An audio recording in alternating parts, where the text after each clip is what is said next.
Breaking right now, in the past few moments, a man has been charged over the murder of my friend Ann Widdecombe. This is a major update from the Crown Prosecution Service that have named Joshua Carey, who was pictured for the first time over the weekend, and revealed that he will appear at Westminster Magistrates Court tomorrow. Let me read you this statement from Frank Ferguson, Chief Crown Prosecutor of the CPS Special Crime and Counter-Terror Division, which has been released in the past few moments. We have decided to prosecute Joshua Carey for murder following a police investigation into the death of Ann Widdecombe in Hayter, Dartmoor.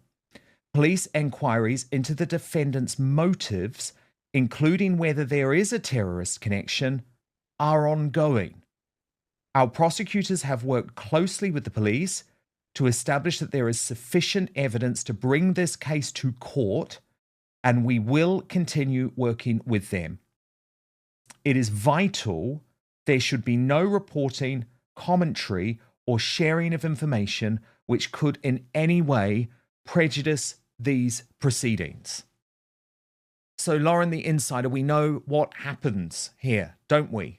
So here we go. In the independent media, we have been reporting on this in a way that the mainstream media did not. For example, I reported here on Outspoken before anyone else that this man had been caught with communist literature. Nigel Farage confirmed that over the weekend in an article in The Sun. Now, given at this stage he has still not been charged for terrorism, there is going to be a grey area about what can or cannot be said. But what you see in these cases, Lauren, on the whole, is people erring on the side of caution. And I believe the intent here is now to shut down any type of further reporting about the truth of Joshua Carey's political motivations. Even though, Lauren, at this point, he has not been charged with terrorism. He has only been charged with Ann's murder. But we have to be careful. If he's charged with terrorism, they'll drop that on a day when, you know, someone dies and it'll go right to the bottom of the news agenda. Look, talking of the terrorism aspect to it, I broke the news on X, 2 days before it was told to the public that the counterterrorism squads were there and were being deployed. Another one on, the Monday just gone. This news wasn't being brought to the public in real time. That's why I put it out. It's interesting that it's widely circulating that there was an article on Hope Not Hate's website about Ann Widdecombe, a disgusting article that then swiftly got taken down. It's been reported as well that there were allegedly clippings of Nigel Farage on Joshua Carey's wall. At the end of the day, I don't think we will get the truth done from the establishment and from the police. And I go back to the point, are we supposed to sit here and trust the institution whereby we saw Sarah Everard raped and murdered by them? Are we meant to believe the institution that gang raped children in the grooming gangs because the police in the testimonies were named? I have no faith in the judiciary whatsoever. I would love nothing more than to come on to the show again, Dan, and say, you know what, I got it wrong. The police have done an excellent job, but until that point, I will keep erring on the side of caution. This is not an institution that I believe is on the side of justice and the people, in my opinion, because at the moment, guys, it's still allowed we are still allowed to have an opinion in the UK. Come tomorrow, who knows? We could all be in lockdown, under detention, under Burnham. But until then, I will keep saying my opinion loud and clear. But Peter, the whole point of this statement is to shut down any type of commentary around this. Yet he has only been charged with Ann's murder. He has not been charged with terrorism at this point. So to me, that is a grey area. Do you believe it's still appropriate to talk about his political motivations, given he has not been charged with terrorism? if he's not been charged with it, we can say what we like. That's the rule. That's what they like to say. So we'll follow their rule. That's the thing. We're not breaking any laws apart from the ones they set. What I will say, what we also should be talking about, is why has the chief superintendent of Devon Police still got a job? What was the investigation? They arrested the wrong man. They arrested the wrong man. They arrested the wrong man. A delivery driver, according to Mike Graham. Every single element of this investigation has been catastrophic from day one. Who's getting fired? Who's being held accountable for this absolute shit show of an investigation? And I apologize for swearing because it's abhorrent. Nobody gets fired anymore. You want to bring back the trust that Lauren is rightly saying the public does not have. You start holding people accountable for their shitty job that they do. It's about time people were given pink slips, boxes, and shown the door. You want to restore faith? That's how you do it. And it has been the rule from day one that we live in a consequence-free Britain. These people get to run around, do what they like. They get retired or they get shuffled out of the room and they get the pension and walk off into the sunset. I use them all the time as an example. Michael Stewart, head of Prevent, 3 times could have got Axel Ruda-Cabana. That man got given his pension. Southport still reeling from it. He's living on the beach earning 30%. It's absolutely despicable. So I think fair enough. They want to shut down the conversation on that. Let's talk about the police. Let's talk about the people who are supposed to be keeping us safe. Because quite frankly, I don't know a single person in this country that genuinely feels safe, political or not. And they came out when the alleged murderer was still on the run. And they told us, don't worry, we've got the white guy. You're totally safe. No, it wasn't him. It was never him. Emma, look, I have also felt pretty convinced over the past few days that the mainstream media just want to shut down this story. That they would use any excuse, Emma, not to lead on Ann Widdecombe. It's like the most famous murder in modern British history. And they're pretending as if it's some type of small fry story. It's basically dropped out of the mainstream media news agenda altogether.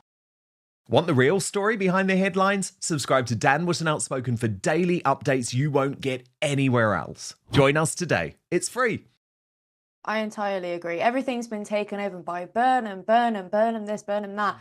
But yeah, no, meanwhile, there has been an elderly lady who was loved by so many, who has been an absolute titan of politics, who has been murdered in a clearly premeditated, well thought out attack that we're now speculating could have been terrorism.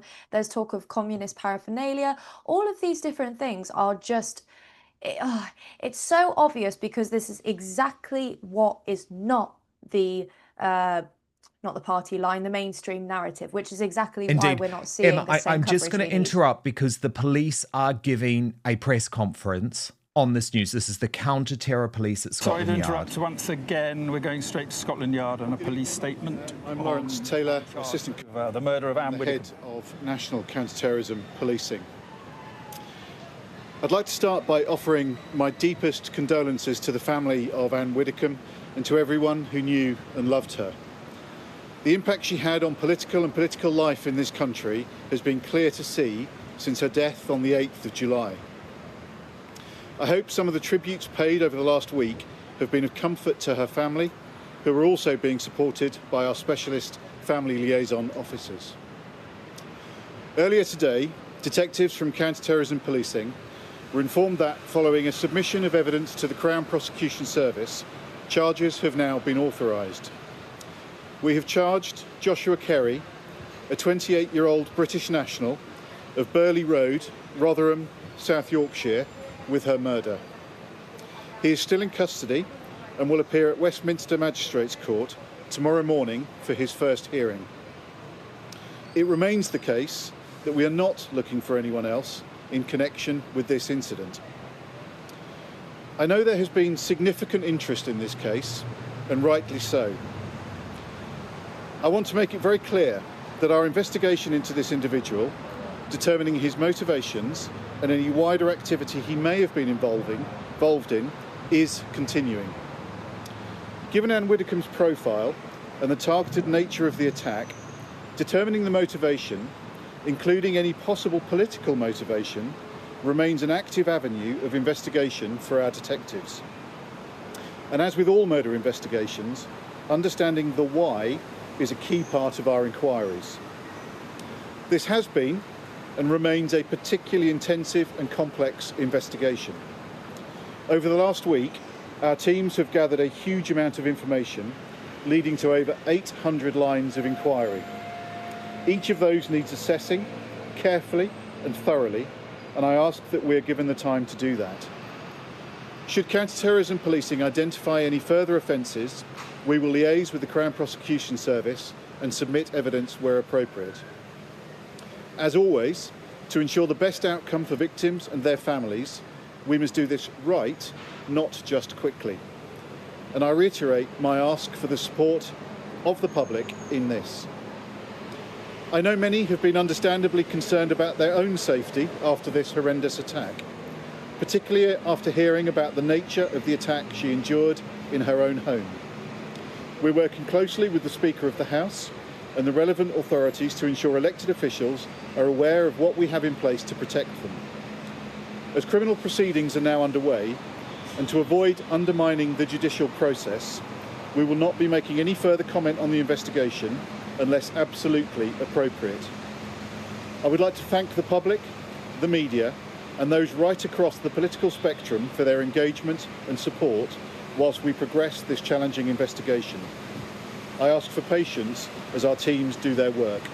Thank you for your support.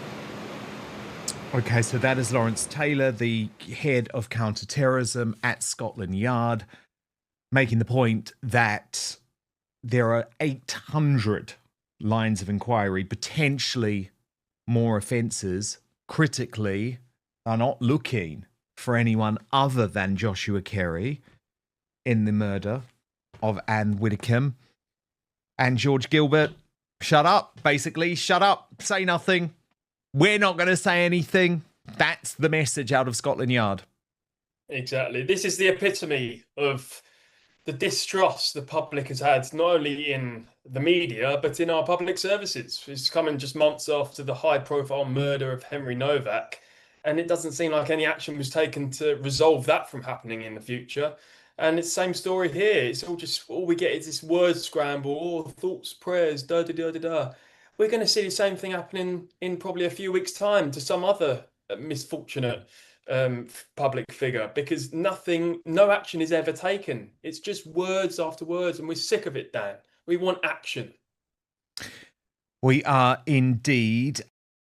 But first, do you remember when energy used to feel effortless? You'd get through a workout, a long day, a bad night's sleep, and still feel sharp. But as you get older, trust me, it can start to feel like your body and brain don't have the same spark they used to. Here's the interesting part. That's not in your head. It's biology. When we're younger, our bodies naturally produce and regenerate high levels of creatine. But as we move into our 40s and beyond, that production steadily declines.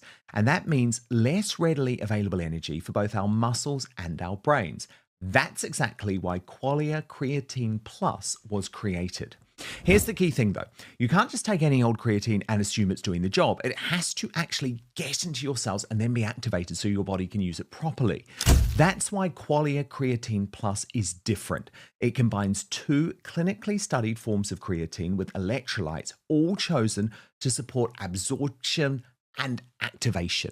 It includes easy to mix micronized creatine monohydrate in a new form called OptiCreatine, plus creatine magna power, along with a precise amount of sea salt to help support uptake where it matters most. What makes this stand out is that it's not just creatine, it's the delivery system your body needs to make it work for you. We're way past the dark ages of creatine being just for gym bros. Creatine is critical for energy, metabolism, cognition, and healthy aging, not just lifting like a bodybuilder. So go to qualialife.com/Dan for 50% off. And here's a bonus. Use the code Dan for an additional 15% off your order. That's QUALIA life.com/Dan and use the code Dan. And thank you so much to Qualia for sponsoring this episode. Now, back to the show. Dan Wotton Outspoken is your no spin, no bias, no censorship outlet for independent news. We have no big tech backing or